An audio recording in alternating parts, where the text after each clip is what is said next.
Voici les 5 femmes les plus puissantes de la Bible. Ni reines, ni chefs de guerre, mais leur pouvoir a renversé des empires. Leur foi a sauvé des peuples. Et leur nom résonne encore aujourd'hui. Déborah. Une juge. Une prophétesse. Une guerrière. À une époque où les hommes fuyaient la bataille. C'est elle qui s'est levée pour conduire Israël à la victoire. Pas par la force, par la foi. Elle a vu clair là où tout le monde doutait.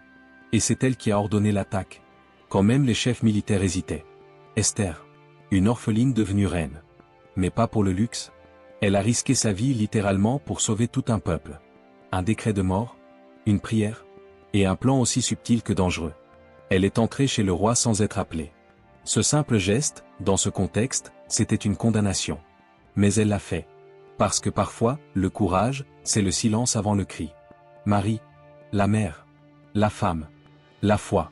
Elle a porté le Messie dans son ventre. Elle a vu son fils crucifié. Et pourtant, elle est restée debout. Sa force n'était pas visible, mais elle tenait le monde dans ses bras. La tendresse dans la tempête. La foi, même quand tout semble perdu. Rahab, prostituée, pour le monde. Mais choisie, par Dieu.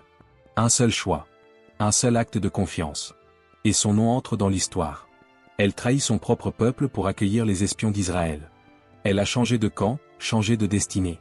Et est devenue l'ancêtre de Jésus lui-même. Et puis, Jézabel. Oui, elle inspire la peur. Oui, elle est crainte, et même haïe. Mais son influence? Incontestable. Elle a manipulé des rois, imposé ses dieux, dominé un royaume. Le pouvoir, même toxique, est toujours fascinant. Et Jézabel en est l'incarnation. Ces femmes ont tout changé. Par la guerre, par la foi, par le sacrifice, ou par la ruse. Elles étaient au cœur d'un monde d'hommes. Mais elles ont marqué l'éternité. Et toi? Quelle femme de la Bible aurait dû être dans cette liste? Je te lis dans les commentaires.